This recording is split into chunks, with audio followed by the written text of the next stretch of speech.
ازيكم يا جماعة؟ عاملين ايه؟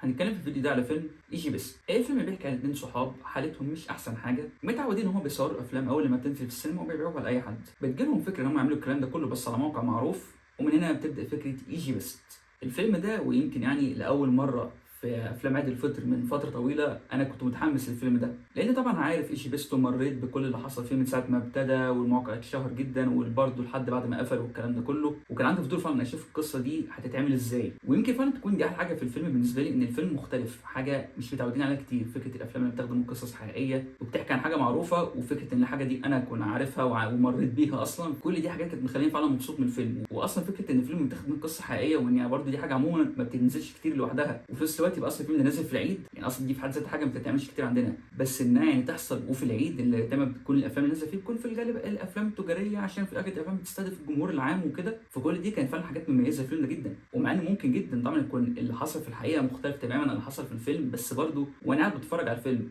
الاحداث اللي انا شفتها انا مقتنع بيها بنسبه كبيره، يعني حتى لو مش ده اللي حصل، بس فكره ان انا على الاقل بعد ما طلعت من الفيلم حاسس ان ممكن يكون اداني فكره عن اللي حصل في الحقيقه وخلاني فعلا مقتنع بالاحداث اللي بتحصل. كل دي حاجات تحسب جدا للفيلم، وده اتعمل عن طريق كذا حاجه. اول حاجه العالم نفسه اللي بيدور في الفيلم، العالم مختلف نسبيا، هو العالم الواقعي اللي انت عارفه وشفته في افلام كتير قبل كده، بس فكره ان انت فعلا بتتكلم عن اهميه الافلام وان ازاي الافلام دي ممكن تكون وسيله مهمه جدا لناس كتير ان هم يفكوا عن نفسهم، ينبسطوا شويه، يقعدوا ساعتين ينبسطوا قدام فيلم ولا حاجه، مع المناطق والاماكن المالوفه اللي الفيلم اتصور فيها. فكان في احساس ان فعلا العالم ده حقيقي مالوف جدا، وفي نفس الوقت برده كده في حاجه مختلفه شويه. وبرده من الحاجات اللي عجباني قوي في الفيلم ده هو برغم ان الفيلم بيمجد قوي للناس دي ويمجد لفكره موقع ايجي بيست، بس برده جوه الفيلم هم عارفين هم بيعملوا جريمه وهم قالوها جوه الفيلم. الفكره ان في اسباب وصلتهم لكده، طبعا الفيلم بيدي مبررات وبيدي الاسباب اللي وصلتهم لكده، بس جوه الفيلم مفيش انكار بنسبه 1% ان دي جريمه واللي بيعملوه ده مش صح اصلا. وطبعا زي العالم الحقيقي بالظبط، العالم ده فيه فقر، فيه حوجه، فيه ظروف بتخلي الناس تلجا لحاجات غير قانونيه، حاجات تعتبر جرائم. وفكره الناس اللي بتحب الافلام ومش عارفه تدخل الافلام دي في السينما بسبب الاسعار، وده اللي زق الابطال بتوعنا لفكره ايجي بيست واللي خلى الموقع ده يتشهر قوي كده، دي في حد ذاتها كانت كنايه على حاجات كتير جدا لها علاقه بالحياه عموما.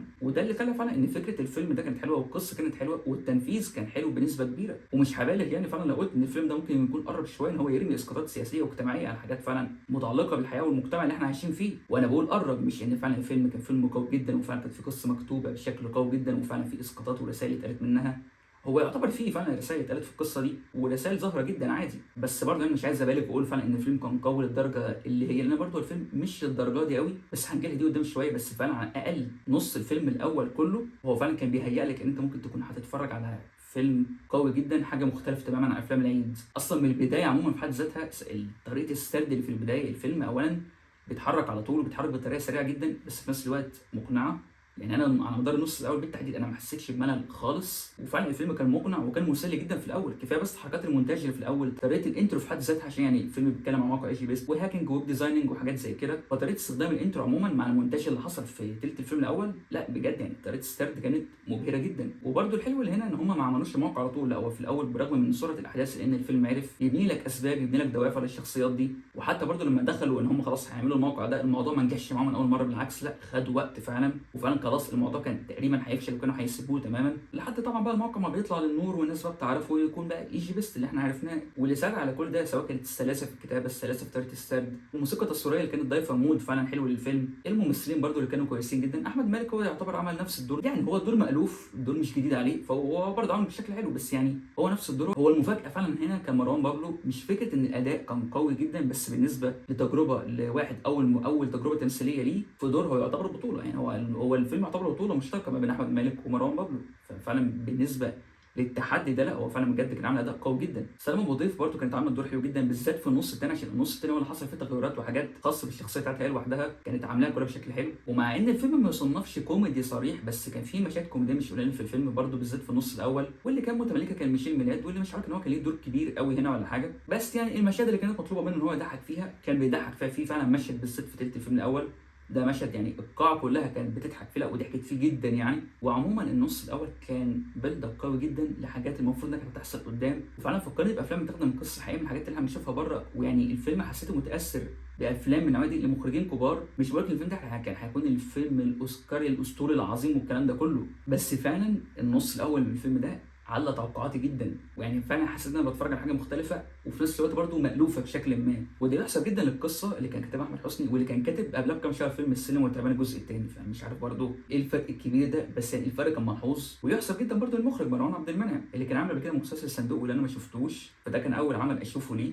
وبجد فعلًا إخراجيًا فيلم ايجي بيست ده كان كويس جدًا، حتى في النُص التاني أصلًا اللي هيبقى فيه المشاكل، ومن هنا بقى نخش على النُص التاني، ويعني مش هاقول لك المشاكل اللي بوّظت الفيلم، بس المشاكل اللي خلت الفيلم ده بدل ما كان فعلًا حاجة مختلفة، بقى فيلم نمطي جدًا، واللي هو من الآخر قال إحنا هنبقى فيلم عيد، مش هنغامر أكتر من كده. مشكلة النُص التاني الأساسية بقى بالنسبة لي، هو ده بقى النُص اللي فعلًا خلاص الفيلم اتحوّل من فيلم مختلف لفيلم نمطي جدًا، والفكرة الطريقة نفسها اللي بيوصلوا بيها للنمطية دي كانت اللي هو تحس في الآخر كده كأن الفيلم ماشي على check list. إحنا بادئين الفيلم ده ب2 صحاب وقعدنا نبني علاقة الصداقة اللي ما بينهم على مدار الفيلم، بالذات على مدار النُص الأول بشكل كويس جدًا، اللي أنت بقى متوقع بعد كده بالضبط هيحصل، 2 صحاب كانوا فقرا بقوا أغنيا، تخيل بقى الأحداث اللي ممكن تحصل ما بين الصحاب دول، وطبعًا برضه أنت بتتكلم على قصة صعود، وفي الآخر أنت بتتكلم في حاجة غير قانونية، طبيعي جدًا هيحصل خلاف ما بين الصحاب، وطبيعي ما دام حصل صعود فلازم يحصل وقت الهبوط أو وقت الهزيمة من الآخر، والطريقة اللي كل ده بيحصل بيها هي جاية فعلًا إن هو عشان إحنا بنينا ده فلازم ده اللي يحصل، يعني خلاص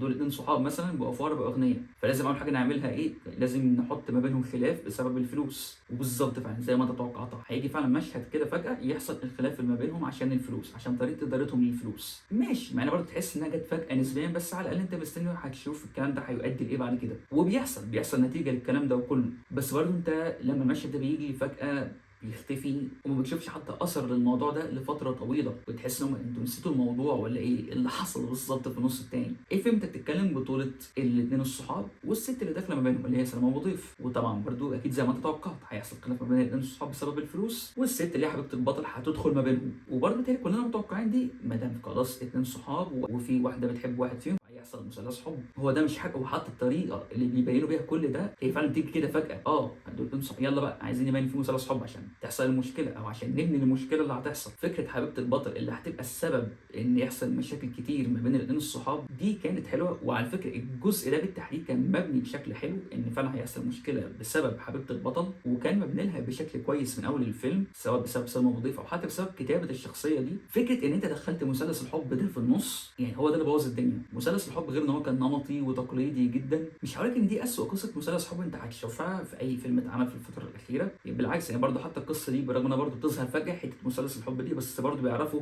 يكمّلوا عليها قدّام بشكل كويس نسبيًا، بس فكرة إن أنت خلّيت البطلة دي تبقى سبب في المشاكل اللي هتحصل ما بين الاتنين الصحاب دي حاجة، وفكرة إن أنت خلّيت مثلث الحب ده برضه يبقى جزء من المشكلة ده كان حاجة تانية، والفكرة مش في كده، الفكرة إنها ما اتبنتش بشكل حلو، الفكرة إنها جات فجأة، اللي هو يالّا إحنا هنعمل مثلث حب، زي برضه حتة الخلاف اللي حصل ما بينهم عشان طريقة إدارتهم للفلوس، واللي برضه المفروض ده هيبان برضه قدّام، برضه اللي هو حصل بالشكل يالّا عشان لازم هنرمي الخلاف اللي ما بينهم، زي ما قُلت برضه ما أقدرش أقول إن الكلام ده كان معمول بأسوأ شكل ممكن، وبرضه ما اقدرش اقول ان الكلام ده بوظ الفيلم لان على قد ما الحاجات دي ظهرت فجأة بس برضه الحاجات دي يعني عرفوا يكملوا عليها قدام بشكل كويس جدا في النهاية بس اللي هو من الاخر انت وصلت لمرحلة من النمطية والتقليدية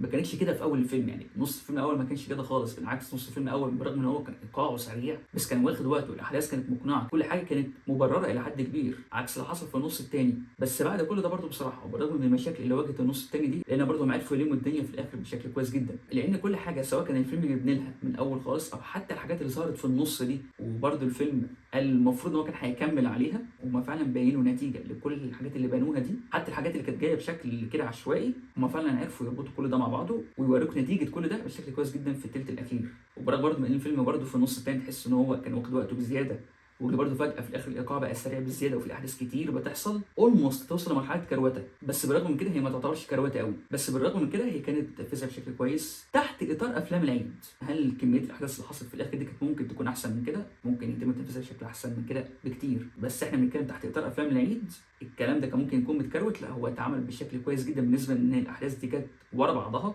وجت برضه في تلت الفيلم الاخير ما تعتبرش متكروته خالص سريعه بس مش متكروته وكانت مقنعه بنسبه مقبوله بس مش بالنسبه للفيلم اللي انت تحمست له بسبب النص الاول لا بالنسبه لحته فيلم عيد الفطر المشكله ان ده ادى لظهور حد زي احمد الرفاعي هو ممثل جامد جدا ويبقى فعلا وجوده في الفيلم اللي هو عادي يعني هو عمل دوره حلو في الفيلم بس هو الدور نفسه والشخصيه نفسها تحسها عادي جدا هو لو كانوا جابوا اي حد من الاخر يعني ما كانش هتفرق كتير مش عشان هو عمل دور وحش بالعكس هو عشان